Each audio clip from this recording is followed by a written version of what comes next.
I mean, it's 3 acts in 8 minutes, and it's a proper suspense thriller. I love that about it. I really enjoyed watching it. I was quite gripped, actually, watching it today. It's concise, it's Brighton, it's got history. It's got pace, it's got drama. It is so professionally done. I mean, it could win a prize. I can only say use a very simple word, and that's stunning.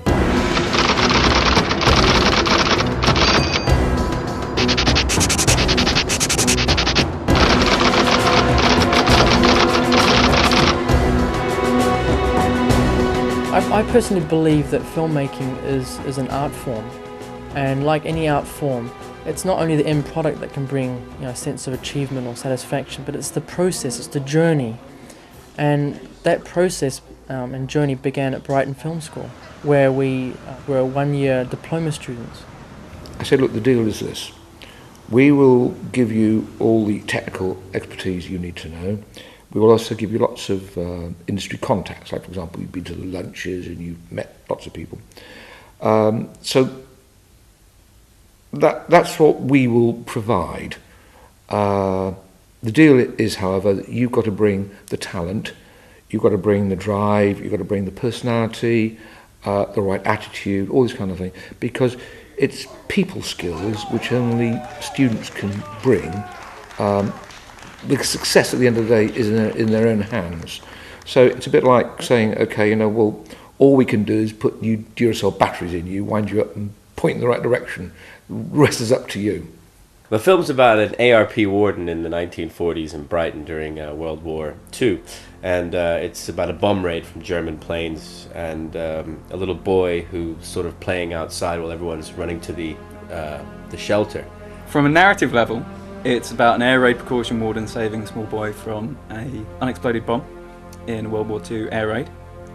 I know it's based on Dan's granddad, who was a conscientious objector during World War II, who was seen as almost like a villain within society, even though he did quite a heroic job. My grandfather was a warden during World War II, and although he wasn't as young as the one portrayed in our film, he was young enough to be involved in the frontline war effort, but he did not make that choice. He chose to be on the home front and working as an A.R.P. warden, and he experienced a reasonable amount of flack, I suppose you could say, because of that. For me, it asks me a question: what would I do if I encounter a fearful situation like war? Because for many people, the instant reaction would be follow the crowd, but for this Fred Baxter, he stops and thinks, is it really the right thing for me to follow the crowd? Because as a result of that, he gets the flack and the hatred and all the myopic small town sectarianism that's bestowed upon him, as is shown in the film. So it's about this choice: should I do that, what everyone else is doing, and go and kill the Hun, or should I go and do that so I can live with myself? We did get people like who were conscientious objectors, who object to the whole concept of war, and these were people who would run the ambulance crews, fire services, and do other work. And therefore, I mean, although I never personally saw an air raid warden that was young, I mean, I do not doubt for one moment that there were many of them. That original idea didn't have anything about a bomb in it. I was just a boy that ran into a house, and the warden saved him from that house, and then maybe it's hit by a bomb or something. I decided that I had to somehow create some kind of plot device to create more tension and more of a reason why the warden wanted to get that boy out of the house. So it just popped in my mind: unexploded bomb. Quite commonly, it was incendiary bombs would get lodged in lofts. That was the most frequent one. In the pre-production stage, I kind of approached Dan with some slight alterations, not really any changes to plot points or action or even dialogue. What happens? It was just ordering. I mean, my idea was basically to stay with the A.R.P. warden's point of view right up until he discovers the child in the house. Hello? Are you in there? When I heard it was a period piece, I was actually delighted. It gave you an opportunity to flower, if you like, with sets, costumes, props, and to really go to town with a kind of a richness that would bring. There were assistant directors, but I became the overall director and later on producer. co-produced it with Fareed, and also as a writer, of course, writer-director. I did some editing, writing of music. You know, we had Dan, who was directing it, who was obviously very, very good and had a very, very clear vision of what he wanted to do, and was very, very good at kind of organising everything, with Itzka just backing him up and looking after all the little things that he didn't have time to do, but that needed to be looked after. Working with Fareed was good. It was good having Fareed on the set because he kind of kept everyone up with his weird impressions. Fareed was very, very good as a producer and on the camera and things as a DP and that, because he just got everyone going for the camera, and you know, he kind of got us all excited about it and kept us going when we were kind of a bit tired and that. He'd kind of clap his hands and in that big American voice say, "Come on, come on."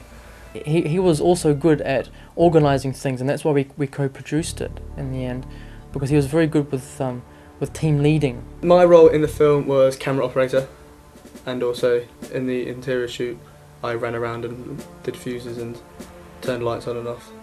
Simon, again, great with the help with camera work, and for some reason he can hold a camera very steady when a dolly's moving fast, which is not easy, so that's quite nice. Kirsty as well on the camera was very, very good. She was loading all the mags and things like that, and she actually taught me how to do that as well. I mean, my role was all about lighting, and on the interior shoot it was about trying to create light and shade and interesting contrast, and trying to reflect the suspense in the story with an interesting visual atmosphere, almost noirish, not quite. But he kind of just realised what kind of aspect of the crew was missing, like lighting. Like, we didn't have anyone there who could kind of work out what lighting we needed for things, and Chris kind of realised that's what we were missing as a crew, and kind of filled that role very well, I thought. Oliver Moxley was a sort of a jack of all trades on the film and did many different things, from smoke machines to helping with creating the models and health and safety. And Oliver's well, he's on Planet Oliver, isn't he? You know, he was very good. He was very good at because he's very, very technically minded, so he was good with the setting up the smoke machines and the green screen and things like that. Mainly because, I mean, one, I supplied as a costumier, and of course I specialise nowadays, since I've sort of semi-retired, in making props. And of course we were very, very interested in this. We made the bomb, supplied the costume, supplied the uniforms, everything that was needed for it. I just like working with people who are good at what they do, they're enthusiastic, even if they're not good at what they do, but as long as they're enthusiastic, because that's contagious. So when people are like, wow, let's do this, let's do it, you think, yeah, all right, yeah, what, throw the petrol bomb over there? Oh, sorry, no, I didn't mean that. But they were good. I mean, everybody was helpful, and it was a lovely spirit of cooperation. Great to work with. Everyone contributed and had a voice that was heard and got on well. It was just a really fun shoot to be a part of. First of all, we want to do a lot of research about the period and get it right, get the stories right. So we researched the whole background. We then also enlisted help from different historians. First of all, David Rowland, who is a local author, written many books on World War II. He was able to cast an eye over the script to give us a few pointers, and later on in the production he actually came on, like on the exterior shoot, and gave advice to some of the actors. The film depicts a certain incident in Brighton, but the same incident could have happened anywhere throughout this country at that time. And we had bombing raids. In fact, throughout September, through the summer, there was a lot of bombing raids, and a lot of people lost their lives, more than 50 in one raid. We then found a date in history, which is an actual date, Friday, 20th of September 1940. So this is an actual historical event. On that day, Brighton was bombed. Most of the bombing on the south coast, in actual fact, occurred when the Jerry bombers were coming back, having not reached their target, or having encountered British fighters, look for the nearest soft target to let go of their bombs to do some damage, rather than return empty, rather return with full loads. I found a 1940s home front big book, and that had a lot of kind of pictures of old packaging. Also, we got the help of Ralph Harvey, who specialises in military uniforms. So he was able to get us the right uniforms and give us advice about props and things of that nature. They were correct. They were authentic. They were absolutely authentic. I mean, the warden one was a genuine one from the period. The RAF one, they were all ones used during the war. 90% of the stock we have is original wartime stock. Yeah, during the research stage, we had a little bit of a sort of a question mark over the helmet, because some pictures had a W on it, some were dark coloured, light coloured. It was really a difficult choice. The government said helmets to be painted A.R.P, and then each individual unit decided usually on the colour they were. Until I met up with Dudley Button, who works at Whitehawk School, and he just happened to sort of in passing show me what he'd got off eBay recently, and it was an A.R.P helmet, and it was a sort of an interesting kind of military green colour. And I thought that looks really interesting, because it's, you know, the first time I actually seen A.R.P on the helmet. My grandfather's stories always mentioned that he had A.R.P written on his helmet, so I really wanted to go with that rather than the W.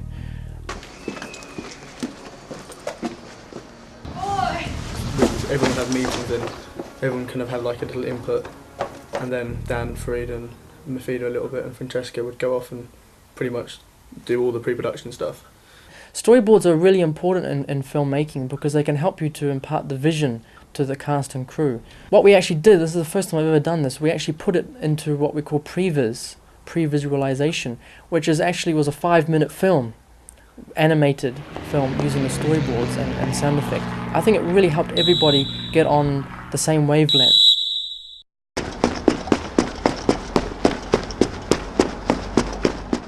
I went to quite a few of the auditions and sat through a long list of wannabe A.R.P wardens. There were a lot of really good actors, actually. I'll have to admit that when I saw the photograph of Tom Jacobs, I instantly thought he had the look. When he came in for the audition, he instantly got the character. We have to leave now. Can you hear me?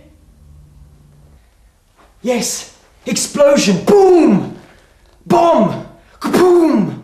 Because they had to go into this audition environment and pretend that they were having to get someone out of a building, except that they didn't know anything about who Kirsty was. Firstly, Kirsty was pretending to be blind, and secondly, she didn't speak English, and thirdly, she's an amazing actor who, yeah, did absolutely sort of terrify people, and it was great watching their shocked expressions time and time again. Fred Baxter is a middle-class young man from Brighton during the Second World War, and he's chosen to be an A.R.P warden during the war rather than serve as a soldier on the front line, and as a result he's faced a lot of prejudice because of it. I know a place where there are many more of these. Children play there. It's lots of fun. He understood what we were looking for in the role, or rather what Dan was looking for as a director in the role, and he delivered it 110%, so it was great. Yes. And green, blue, any colour you like, especially red. I wanted an actor who could bring something to the role. Not just be the role, but bring something a little bit to it. And he did. I mean, because of his theatrical background, he was quite expressive. He's got very strong eyes. So having strong eyes is very, great advantage for film actors. Because I've done a lot of stage work, but not much TV work. So I suppose my main problems with the whole aspect of it was the technical side, getting used to the cameras and the whole different style of acting. You know, and he was really good to work with, actually. I mean, he had a few problems because he was obviously theatre trained and his voice was very, very loud, and we had to kind of keep on telling him to quiet it down, especially in the interior shoot. It's period drama for one, and it's a film, and coming out of drama school I'm very interested in that side of the industry, so I really wanted to get into it. And yeah, it's a great experience. He was rather realistic, and as I can recall in those days, obviously I was a kid then, but it was quite realistic, and it brought back one or two memories for me personally anyway. Basically blew us out of the water, and he was the A.R.P one. So they went to a sort of young actors school, and they learned dance and sort of theatre and things like that, and the audition of the children. I mean, we found Brindley quite easily, though. I think there were 4, maybe 5 children we auditioned on that day, and I think all of us unanimously chose Brindley. I think he was the most responsive out of all the kids that we interviewed. When he was given the marbles, he actually played with them. I had worked with children previously, but this is the first time in a major role, and I have to admit it was quite daunting, and I was quite worried about it. But Brinley was a very intelligent and mature 5-year-old. Okay, I know a place where there are many more like these. Children play there. It's lots of fun. They have red ones.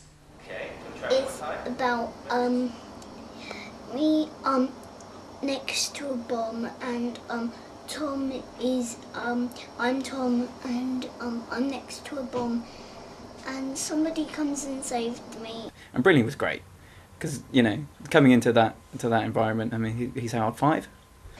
He showed me the marble, and I do like marbles. Brinley was telling me how he's annoyed that, that crew was telling him that it was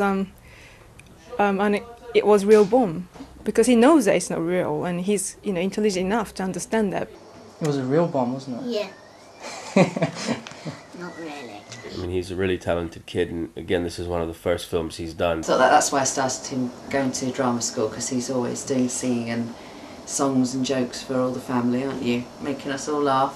As far as I'm concerned, if that's what he can do at the age of 5, watch out when he's 20. I play the part of the child's dad, and he's an Air Force guy. So when he sees this Air Raid warden, saving his son, he doesn't see it as saving his son, he just sees like interference. Well, an interesting story about Rob is that, of course, we auditioned him originally, and he did a very good job, but it wasn't quite what we wanted for the A.R.P warden. But I said to the crew, I said, well, hang on, what about him as the father? Because we hadn't really got anybody for the father at that time. And everybody said, what a great idea. It's quite a small part, but I just wanted to be involved because it seems like a great project. I remember when Rob came out of the dressing room in his uniform.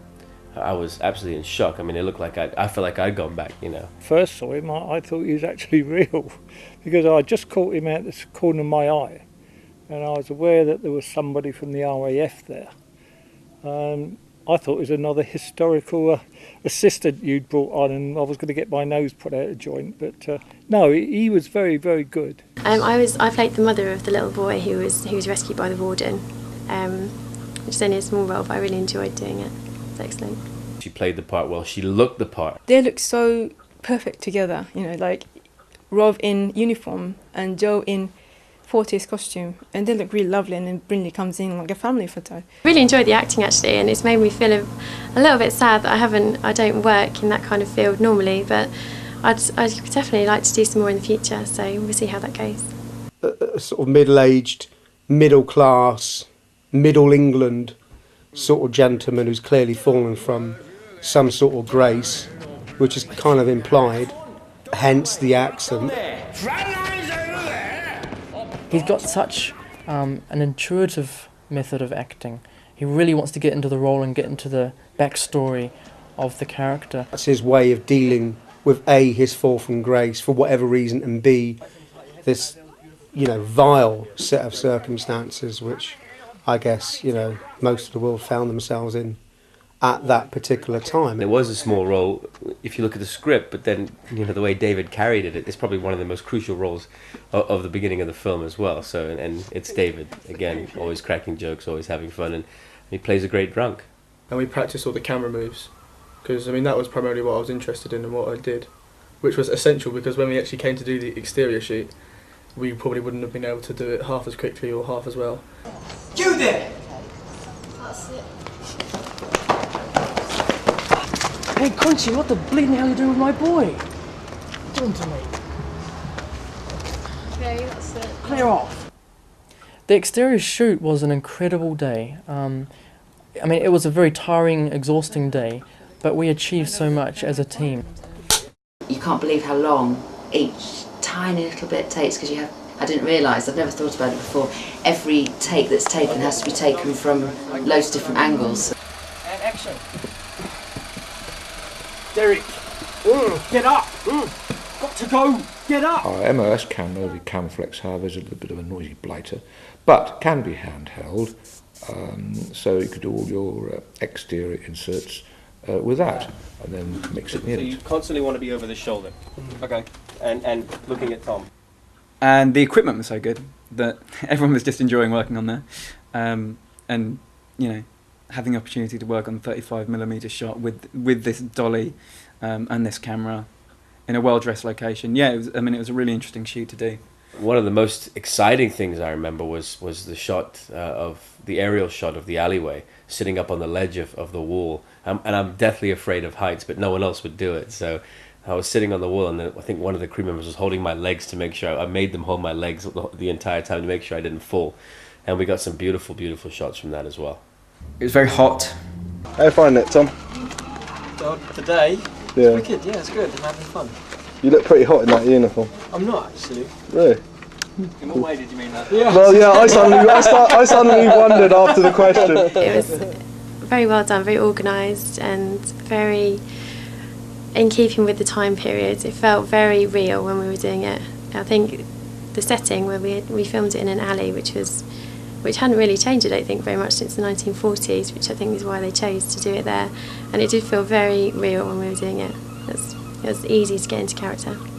Also, something that was unique for me was to have a stills photographer on the set, and a friend of mine, Barrett, was able to do that for us. So I thought the best thing to do is to get to know the character while they weren't doing their roles, so I can get a feel of what their role was.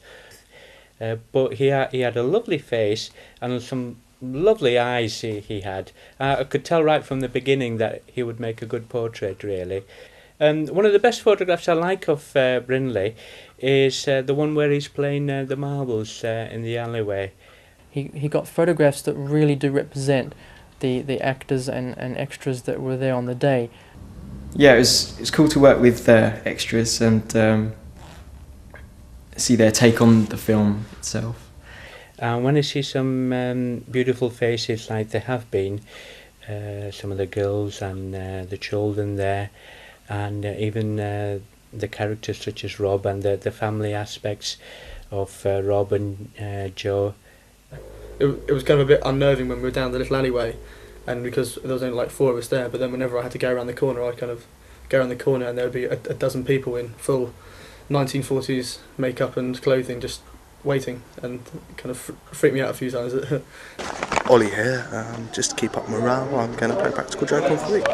We're still going to pretend like it's out here, and that way it'll get over. On the box! This is the green screen that we've constructed so that we can put the house at the end of the alleyway, because the house isn't at the end of the alleyway. So Dan, it's 2:15, how's it going? 2:15 and things are going very well. We've got another 5-6 hours of light, and we've got basic setups from now on. Nothing too complicated. Yeah, everybody was just good fun. It was obviously pushed for time, and it's filmed, so you can't really mess around because it's expensive, and there were time constraints on the day. Maybe 2 more shots in and that's it. Because we've got quite long shots left after this. We just want to get the warden coming up into frame. That's not on, man. And noticing Tom, who's been played by Brindley, running into the house. It was excellent. They were all really lovely, and they were just really good fun to work with. I had a really good day, and I wish I could have stayed for longer actually, but unfortunately I couldn't because they were all too busy. But it was really, really, really good. What we practiced was the jib shot. Let's do one at 5.6 and one at 8, and then we'll have to change the mag anyway. Everyone got on with each other. There were no real niggles. It was a real kind of group feel. And the fact that it was one day, it was like playing at a film shoot. We had this one hard day, and it was hard. And it was good that everyone was given a chance to do a different aspect of filmmaking. The only issue that we had on the day that went a little bit wrong was that we noticed that on a few of the takes the camera wasn't sounding quite right, which we later discovered was the cogs actually chewing up some of the film. But it was the fact that we had noticed that and we recognised there was a difference in sound, which meant that we actually dealt with that scenario and checked to see if the magazine was loaded on properly. There's actually a funny instance where one of the camera operators, Ollie, was using the 16mm gate to shoot a sequence with Brindley running across the road, and ended up getting one of the crew members in the shot because it's an honest mistake. It's the same camera, just a different size gate. I was drawn to the area by the laughter of the crew, and my first impressions, apart from anything to do with the film itself, was how happy and what a great crew they seemed to be. They seemed to be enjoying what they were doing, and although it was a serious job and they paid attention to their actual work, in between shots, you know, it was a lot of hilarity, and they were really nice people to be with. So it was a very happy day. Everyone worked really hard, and we are satisfied at the end of the day. We actually found a picture of a 250 kilogram incendiary German bomb, and we used it as the basis for this. It was quite large, stand taller than a man. That was made by John Eagle, who was the historical advisor to Ridley Scott on the film Gladiator. He's a great props maker. It involved, of course, creating a set that would accurately look like a bomb had come through the roof. And that's very difficult to do, especially on a student budget. But we scrounged around for debris and bits of wood and things of that nature for many weeks beforehand. We had about 3 days to actually build the set, and we did it. And that's credit to all those involved to be able to create something in such a short time. The set was really amazing. That the crew worked really, really hard to replicate the room in 1940s. So if you walk into the studio, it was totally different world. Wow, this is great. 100% authentic, down to the crockery, everything. That was authentic. And those sort of places were the places where we played after a bombing. Seeing that room, that most certainly brought back memories, because that, to me, is as clear as it happened yesterday. All the pictures in the house were in fact from my family album, Family History, and even one of them is of the A.R.P. warden, my grandfather. You're determined to break something there, aren't you, really? I'm not turned, I can't do it. I'm enjoying my plasticine on bread. This is great. This one's Let's get a nice one. I mean, as well as the uniform and the set, it's like, really helped the whole atmosphere of it, getting into character and everything, with all the original artefacts as well, like the radio, etc. Also the space also helped me with the kind of claustrophobia of the scene as well.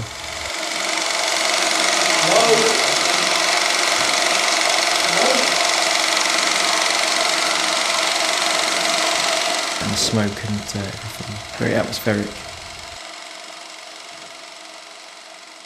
For a crew, I think we got to be more artistic on the interior shoot because we were in a controlled environment. It was an environment that we built as well. The interior shoot, from like a kind of a technical point of view, was like a lot easier because we only had primarily one actor, and because Brynny wasn't there for a lot of it, so it was primarily Tom. We needed to maintain a closed set. Because of that, it meant that we could have pyrotechnics going off, and we could have all the smoke we need. Oh, there we go. Keep it rolling. Pyrotechnics guy, Ollie Mox, he brought in these little firecrackers. And the first one I didn't even realise and went off, and I couldn't hear for about 10 minutes, so I just left the room every time they do those. Shot 35, take 4. Okay, and action.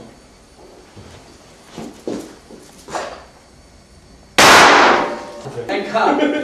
Oh my god! We actually were assisted by Nadia and Adele in makeup, and it was good. It was the first time I ever had people doing makeup on a set, and it is so important, and often you tend to forget how important that is.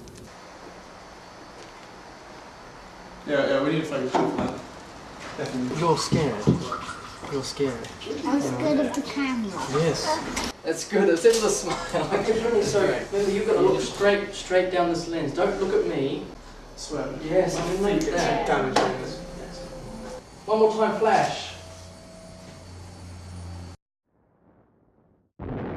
The Argus newspaper interviewed me about the film because we used the Argus from 1940. Yeah, they basically asked me all about the film itself. Page 3, yes, the whole page 3. There's a brilliant pull focus where he's holding the marble and the marble's in focus, and then it switches and his face is in focus, and a great reveal shot, which I didn't shot. Well, no, I was holding the camera. I was one of the people. I was part of the team.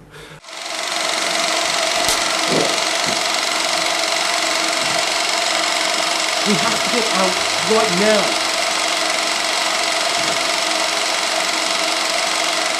Hello? Hello? Are you in there?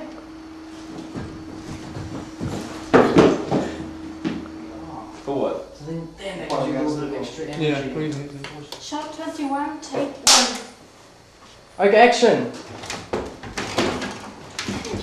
Hello? Hello? Are you in there?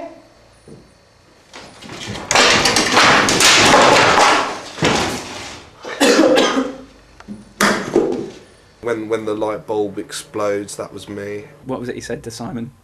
It was, don't close that door, that's my escape route. I remember a beautiful shot of Tom walking into the room with the bomb and following him with the dolly with the dripping water out. So when you see water dripping down from the ceiling, that was me, although you don't see it going into the plug sockets underneath. And he was pouring cups of water down to live plug sockets that we were using to light everything. There were 2 live plug sockets turned on with lights coming out of them on either side of him. He's health and safety. What's he doing? Probably not too good at the health and safety thing. Excellent. Yeah. Stop.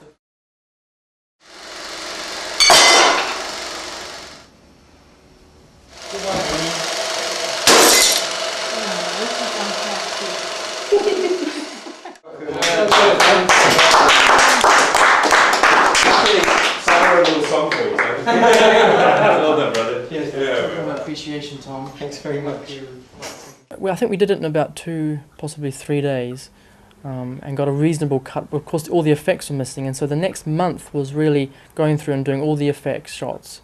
Actually, it was on this couch right here, this one here. Dan and I sat here for, I think it was 3-4 days solid, and worked a number of hours editing the film. We noticed a lot of things that needed to be redone, and that's when now the decision to do the reshoot was, and there was a couple of bits and pieces we had to reshoot. Reshoot, take 6. And action. Look what I've got.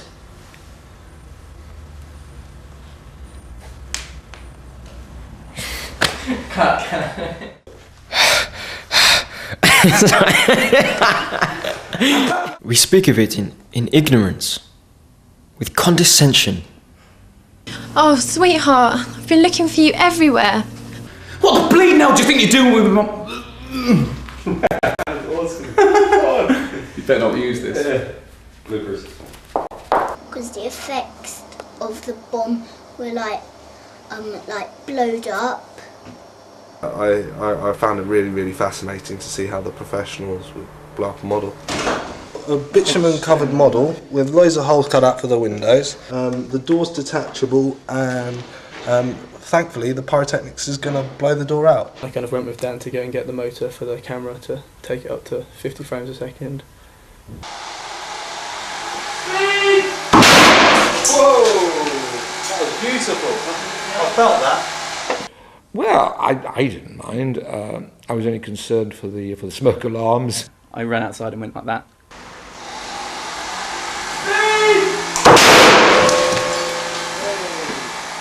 And it wasn't too depressing, I suppose, seeing something that me and Dan had worked quite hard building, decimated within a few seconds. At least they died in an interesting way, I suppose. I'm very happy with that. That's that's pretty much what I wanted, or what I was. You can see it's only for that split second as well. I think it looked really realistic. The explosion was basically a composite shot with about 30 different layers. The primary layers of the shot were we shot Tom Jacobs performing as if there was an explosion in front of the house. Then we isolated his performance in front of a green screen. Then we filmed the house by itself. Then we actually filmed a model shot, and then the fifth layer is CG. We actually created a computer-generated model of the house and then destroyed it and created a computer-generated image of what we thought the house might look like after a bomb had destroyed it. That destruction was based on the model and how it looked when we blew it up. Then over the top of that we put flames and smoke and bits of debris flying out. It's all basically computer generated. The sound effects in this film were quite complex. We actually went to the Imperial War Museum and they gave us the rights to use sounds of real German bombers, Junkers 88, Messerschmitts flying over. So when you hear a plane flying over in the film, that is really a German bomber.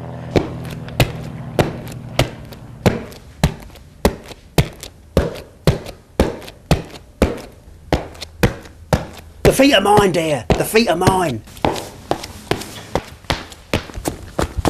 Where is it? I told you where it is. Just down there. Look, you don't want your doll. All right, get tea. All right, we'll have tea later on. All right.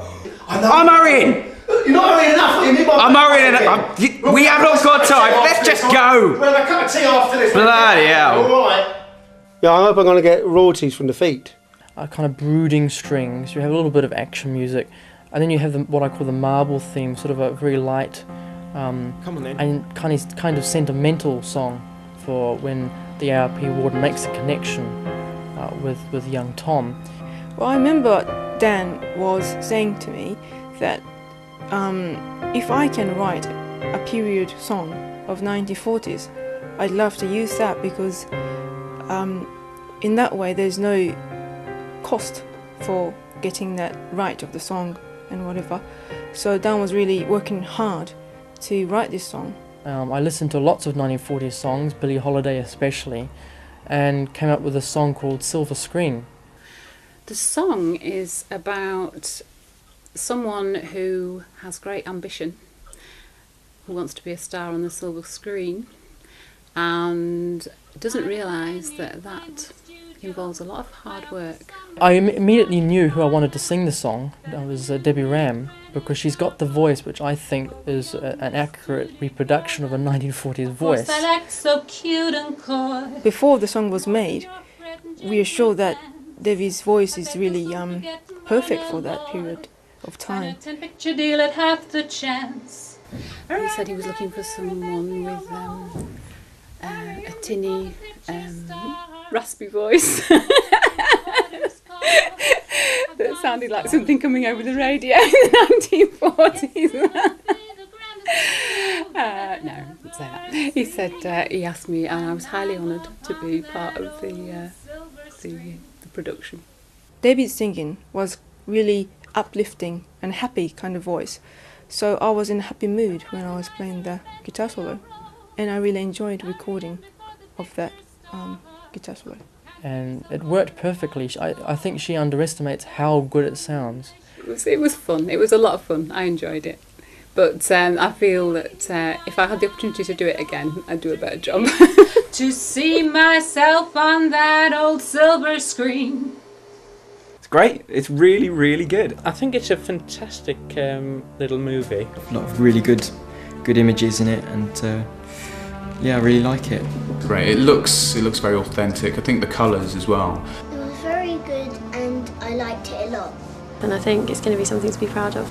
Because it's nice filming. To be able to say you've been in a film, achieved a lot for 5. I think it's very, very good. I can see people wanting to actually look at it for historical reenactment of a period of time. You've captured the atmosphere of the period. It really must be shown in schools. The film should definitely be seen by children. This shows it off absolutely spot on. The film should definitely be devoured by all local historians and newspapers and media and radio and whatever.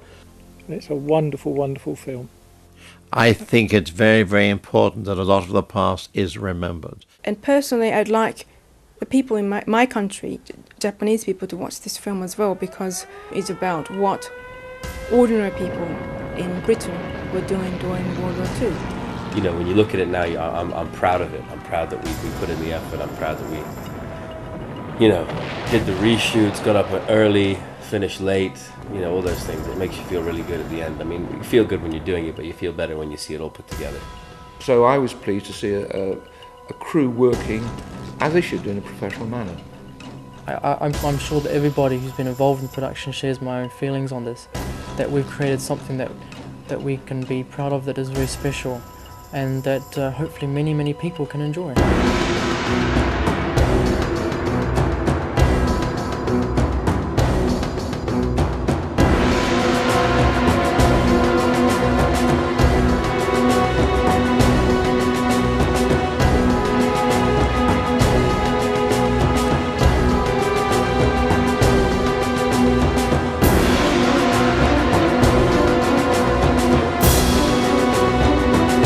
My name is Fred Baxter.